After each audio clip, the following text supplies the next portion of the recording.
Still no deal tonight to help support millions of Americans struggling during this pandemic. Both Democrats and Republicans are rejecting the latest $1.8 trillion proposal from the White House. And it comes as research on COVID treatments also hit some bumps.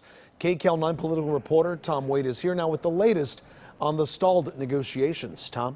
Hi there, Juan and Pat. Well, if folks are confused about this, you're not alone. Just last week, President Trump abruptly ended stimulus talks.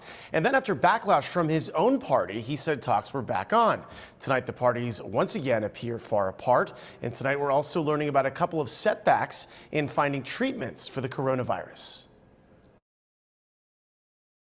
This pandemic has led to an historic economic crisis, causing millions of workers to lose their jobs without warning. Tonight, California Senator and Democratic vice presidential nominee Kamala Harris used a portion of the Supreme Court hearing to speak out about the lack of a COVID stimulus package. The Senate, I strongly believe, must be and needs to be laser focused on you, the American people, to help you get through this pandemic. Senator Harris's statement comes as the White House made another $1.8 trillion offer for COVID stimulus. The problem is Senate Republicans have balked at that deal, and today things got heated when Speaker of the House Nancy Pelosi was asked why she too is rejecting this latest proposal. Democrats passed a $3 trillion aid package back in May. Senate Republicans have not allowed a vote on it. It is unfortunate that we do not have shared values with this White House,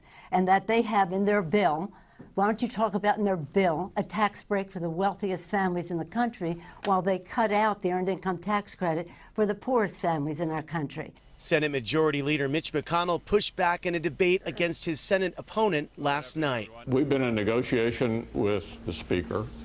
She's been demanding we throw $3 trillion at this problem in a way that is largely, in many respects, unrelated to solving the problem. Political analyst and Loyola Law professor Jessica Levinson says it does not appear a stimulus bill will pass before Election Day. I think at this point, Mitch McConnell's proposing something because he knows that real people who are real voters are hurting. But I don't think that there's any relief that's going to see the light of day before Election Day.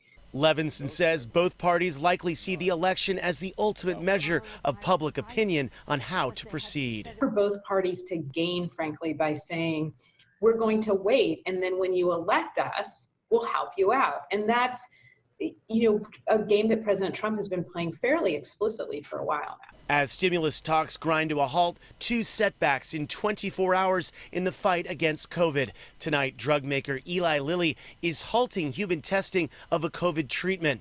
A person familiar with the trial tells CBS News the pause will last approximately 2 weeks, citing a potential safety concern. The treatment, which uses COVID antibodies, is similar to a therapeutic given to President Trump and that he touted as a cure. It was like unbelievable.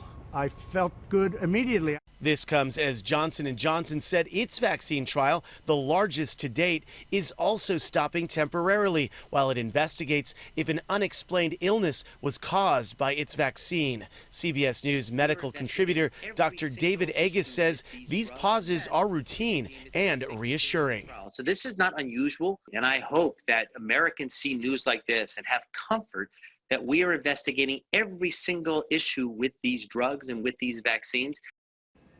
And just another example of how insidious this virus is. A recent CDC report found that a 13-year-old girl infected 11 people staying in the same house during a family vacation. Of course, they were not wearing masks or social distancing. Live in the newsroom, I'm Tom Wade. Pat, back to you. All right, thanks, Tom.